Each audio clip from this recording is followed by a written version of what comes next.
Friends, welcome. Thanks for being here with us. Today we have Sinéad on the show. Welcome. Thanks for coming. It's great to have you here. Thank you for having me.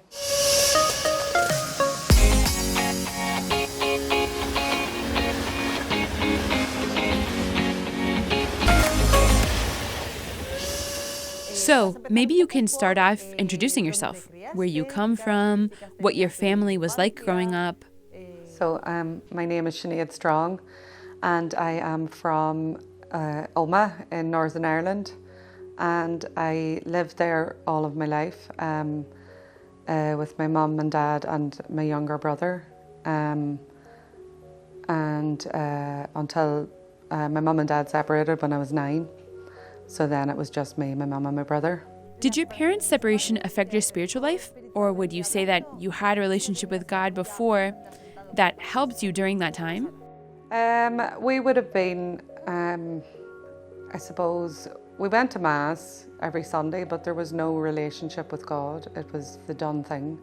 I suppose what you'd call a cradle Catholic, that you were born into the faith and these were the things that you had to do and you were ticking the boxes, and we went every Sunday, and I don't think my faith was affected. Like, I didn't have faith, I suppose, when you look at it in that way. I wasn't affected massively by the separation. At the time I was more relieved by it, and then my mum, we kept going to Mass. My mum took us every week, and when I was a teenager, I remember saying to her one time, I was like, why are we going to Mass? It just didn't make sense to me. What is the point? You just go there, you sit there bored for the hour, or it would have been an hour back then when I was younger. And then you just go home and, go back to your normal life. It was so separate. And she was like, I don't know. And I said, well, then I'm not going. And she was like, fine. And none of us went back. And I think I was about 12 or 13,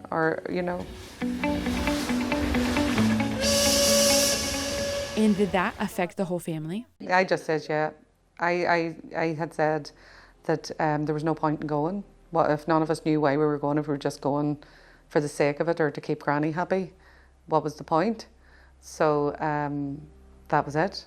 We didn't go to Mass that day, and that was the end of Mass in the house. And ironically, I felt a really strong desire about a year later, maybe even less than, that I really wanted to go to Mass. I had such a strong desire to go to Mass, and my granny and granddad went to Mass every day, and we lived beside them.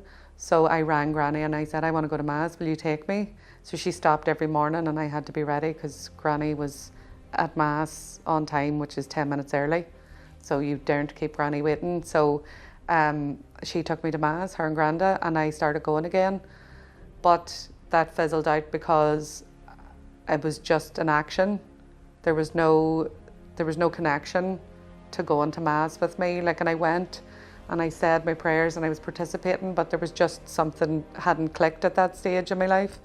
And I remember girls teasing me at school, like they saw me, oh, I saw you at Mass and you were actually saying your prayers.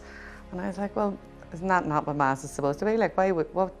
I was like, so you go to Mass and you don't say your prayers? Sort of flipped it back. But yeah, so that was through my teens. And then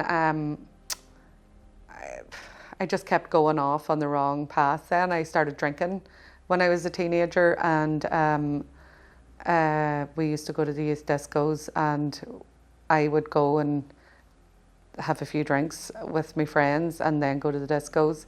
And I was just getting into the Gothic stage then too, so I would have been really into all that dark and the black lipstick and the black clothes, and I nearly just didn't go out in the sun at all. And I actually got really, really pale, because I never went outside in the daytime. And I used to read all those types of books, all the horrors and the murders and murder mysteries. I just really got into that. And then I went to university, and the girls I ended up living with were all into that, and that I was so attracted to all of that that I ended up living, and some of them were into witchcraft and casting spells. So I got caught up in that when I was at university.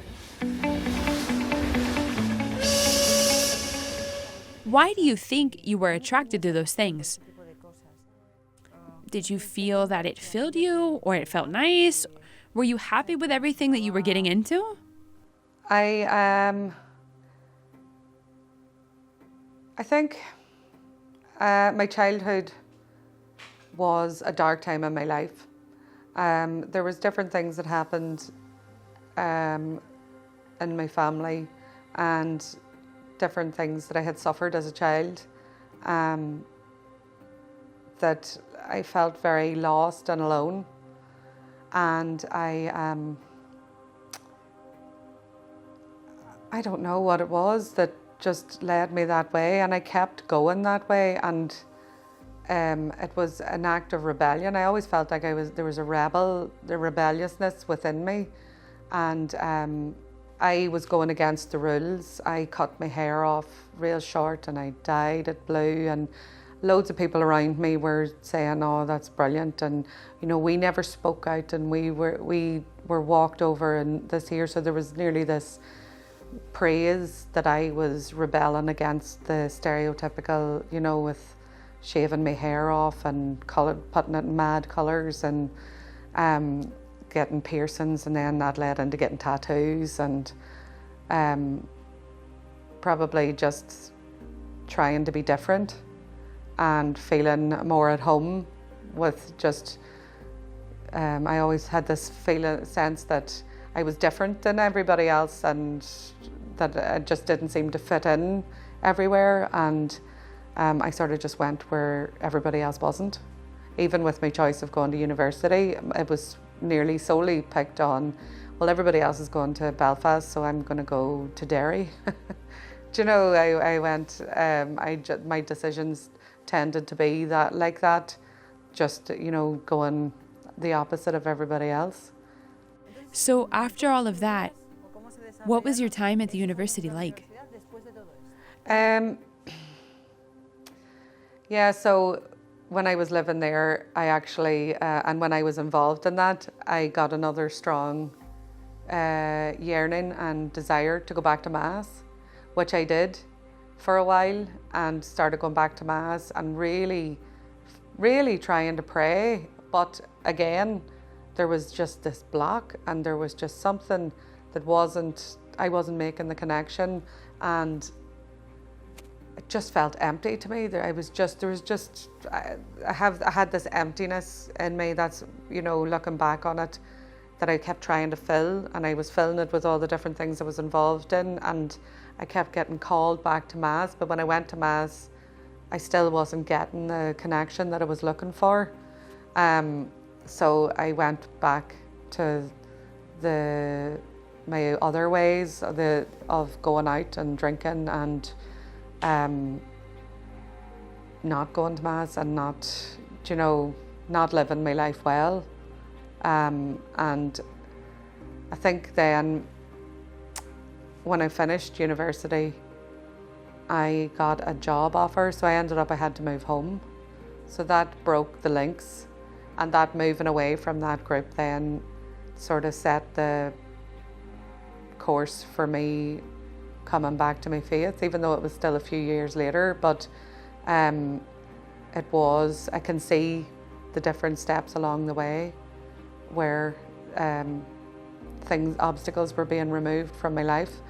And I was blessed, and I still am blessed, to have those friends in my life that were praying for me and did have faith at that time, even though I didn't.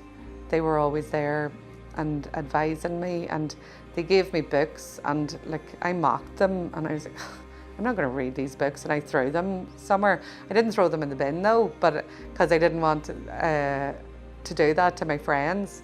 I wanted them to, I said I'd take them, and maybe I even told them that I would read them, but I had no intentions, so I just set them on the bookshelf. But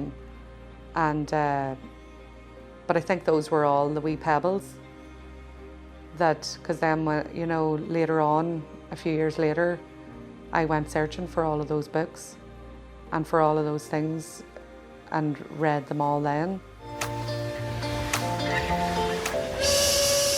Okay, so when you were in your university years, how did you get involved in the practice of witchcraft? How would you say that it affected the rest of your life?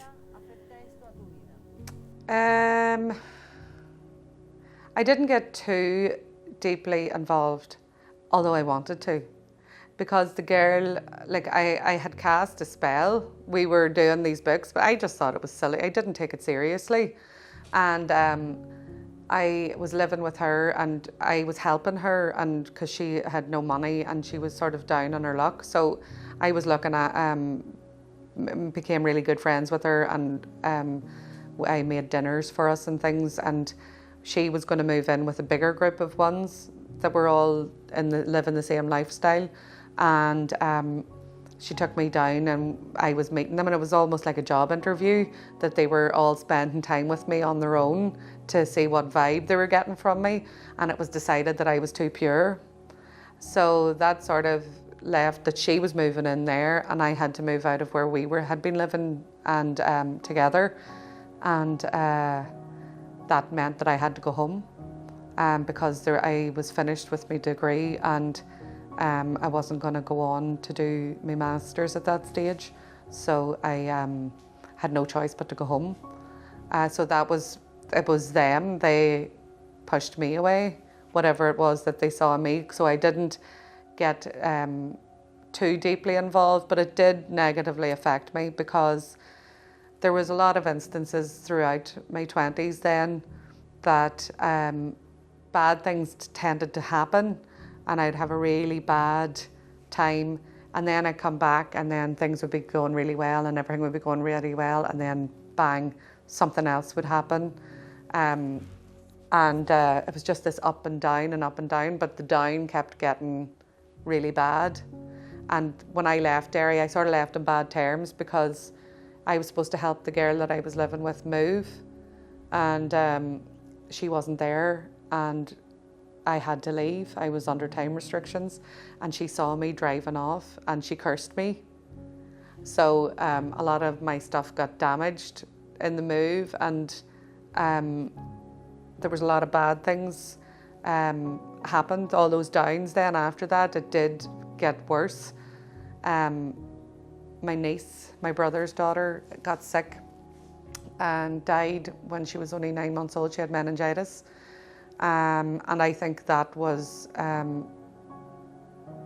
had such a major impact on the family as a whole. And I prayed with the Padre Pio glove.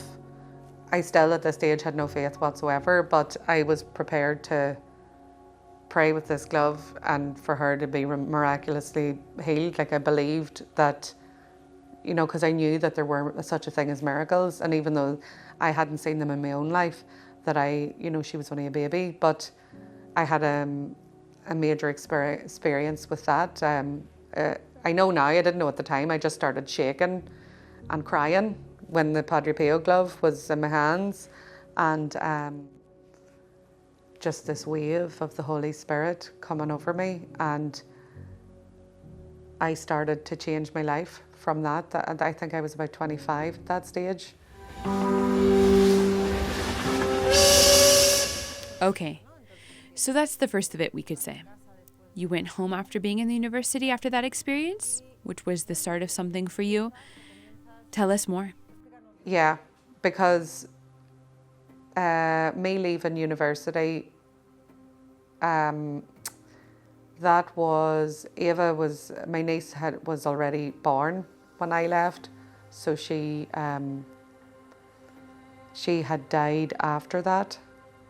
It was all in the same space, like it was within that time frame, that year, I think. And the experience with the Padre Pio glove, it wasn't an instant turnaround, but it was, I believe, the starting point where I actually felt, all those times I was going to Mass and there was no connection, there was emptiness. Whereas this was the first time that I had felt this really strong emotion that there was something, and everybody kept saying to me, oh, you know, there's something, this Padre Pio has affected you in some way. And, you know, so I was sort of like started looking up about Padre Pio then, and speaking to my friends about it all. And there was a definite change of heart in me from that. I wasn't as hard-hearted about God and about faith as I had been beforehand. You know, different times before, during university, when things had went bad, my friend had said to me about going to see a priest and get a blessing, that the priest would be really good to help that way. And I laughed. What's a priest going to do for me? I'm not going to a priest, you know, and completely dismissed it. Whereas then, after that experience, I started to have a change of heart, and the conversations that I had with my friends started to come back to me. And I started to think about what they had said, everything that I had completely dismissed before. I started to think about it and reflect on it. And I started looking for those books.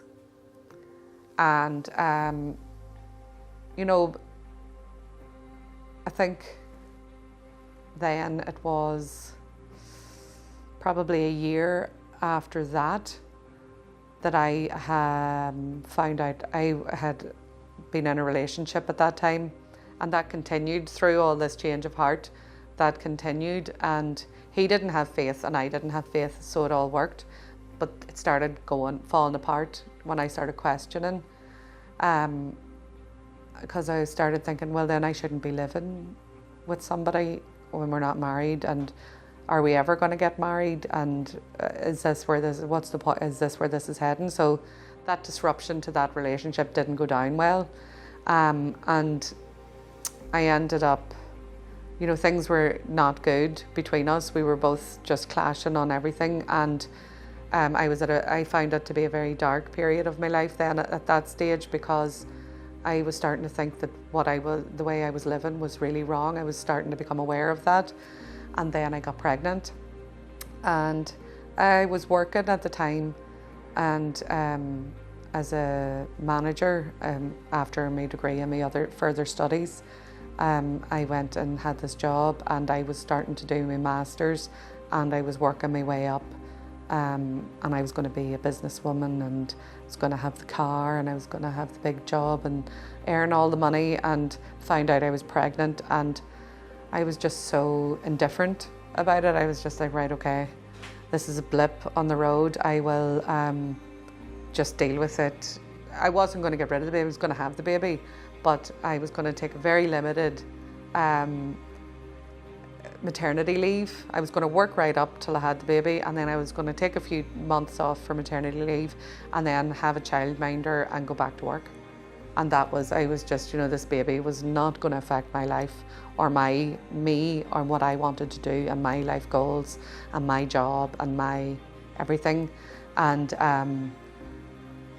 when I went for the 3-month scan, there was no heartbeat detected. And my world came crashing down. And this was there had been all the peaks and troughs, and this was the one that really finished me off. And I couldn't get back up from it, because, you know, I didn't know the baby was there, but I knew that the baby was gone then, because it was a miscarriage. So I had to go for surgery to have the baby removed.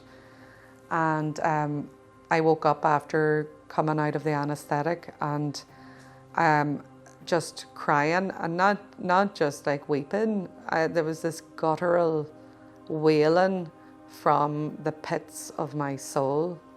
That's the only way I can describe it. And the nurse didn't know what to do. Like, she was lying over the bed trying to hug me, to comfort me. And I think that was an awakening in my soul, that this baby was lost, this child that was gone. And it was just a really, really terrible time.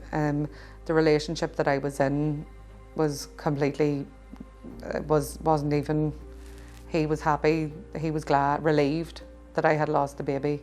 And I was absolutely devastated.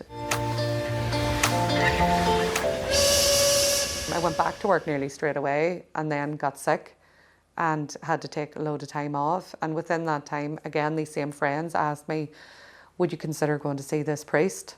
And I said, I'll do anything at this point. I was desperate. I was so low and I couldn't pick myself up. And the relationship was bad. And I lost this baby that I didn't want. And I had the guilt of all that there, that I was so dismissive. So she phoned the priest. And this priest is notoriously hard to get in touch with. And he answered the phone. And she took me up the next morning. So I went and she sat in the room and we were chatting like we're chatting here now, and he was telling me a bit about yourself and going back over the history.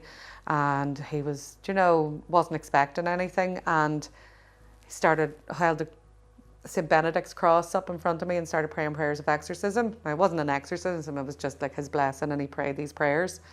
And while he started praying those prayers, I started getting really fidgety and going cold and clammy and wringing my hands and rocking back and forward. And he was like, are you all right? And I said, gosh, is there a toilet? I think I'm going to be sick. And I was like, I'm just not feeling well.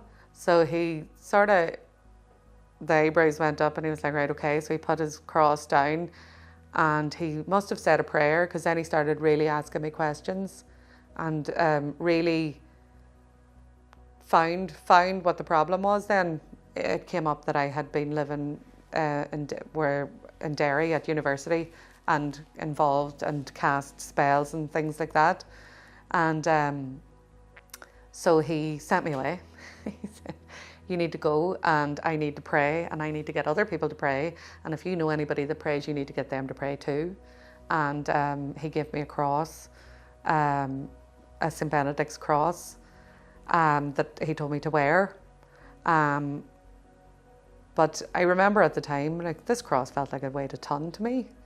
It was just really hard to wear it. But we left, my friends took me home and they were praying and they got all their prayer group friends to pray. And I told my granny, and she, she's always prayed for me every single day since the day I was born. So she just said that she would continue to do that, but she would do extra for me as well. And over the course, so he said that he would let me know when was the good time to come back, when there was enough prayers said. And I think it was about 2 or 3 weeks. And within that time, the whole relationship that I had been in completely fell apart. We broke up. I was at his house one night and he was really distant, and like we were in totally different places. And he was being a bit evasive, and I just didn't know what to do, and I just felt terrible. And I said, I left. I was just like, look, I'm just going to go home. I'm tired. And I was driving out the road and I was so upset. And I came up to traffic lights, and I was sitting at the traffic lights crying, and I said, God, if you're there, I really need you. I need to know what to do. I can't live like this. If you want me to be in this relationship, I'll be there, I'll stay and I'll work at it. But, I really need you to show me, if you're there, that what I have to do, and I'll do whatever you want.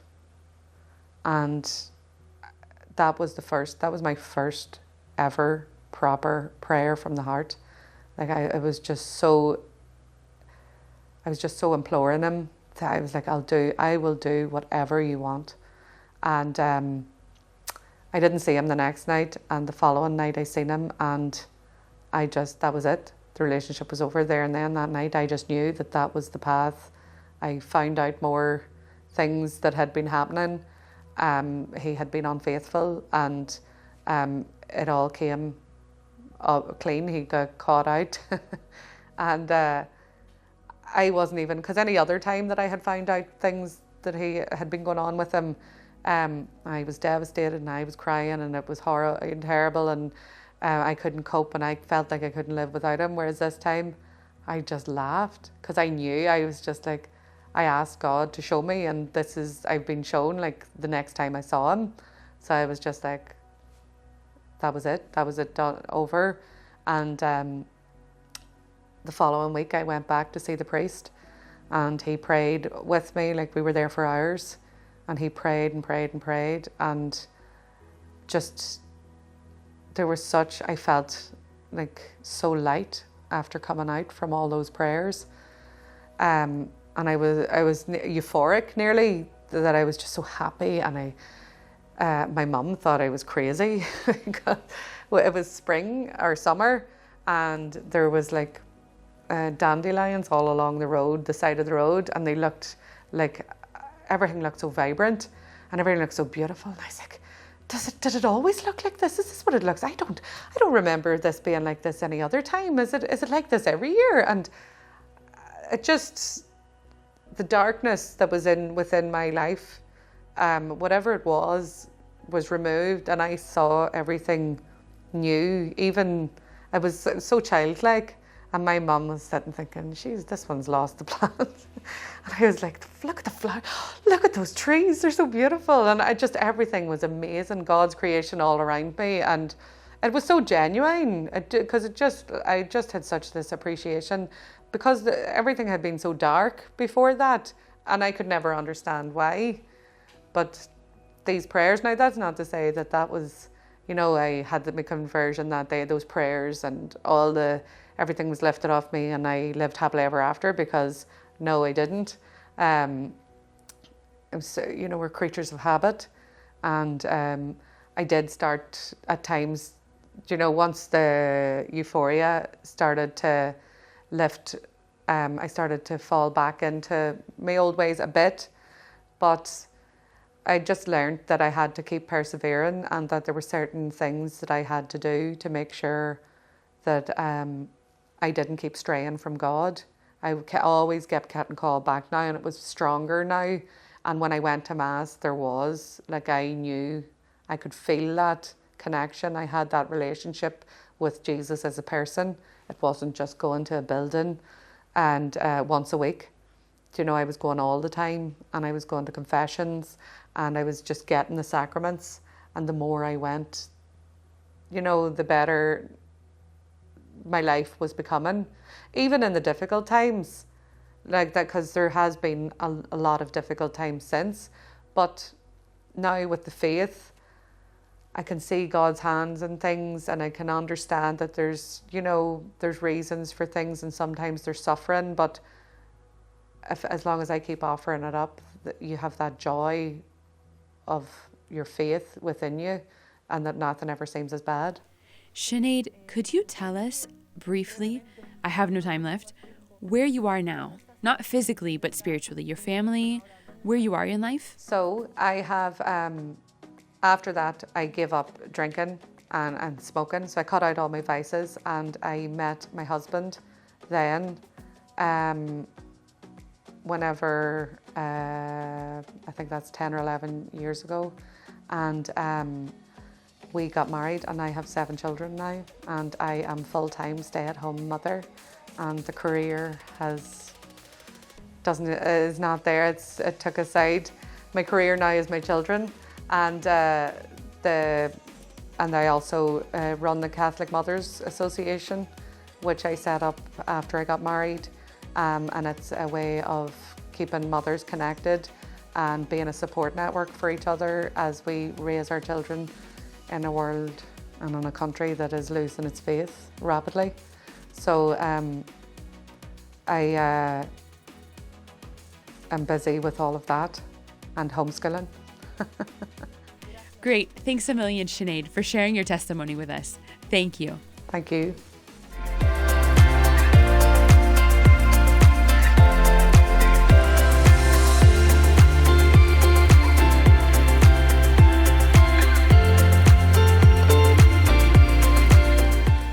Sometimes we just don't know what path to take, what we should do with our life.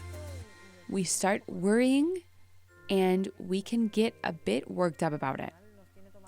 I don't know why that happens. because the Lord is holding our hand. He has a plan for us, and all we have to do is let ourselves be led. So let yourself be led. Let yourself be led by the Lord, by Our Lady, by the faith. There's no need to complicate life. Thank you. Thanks for being with us.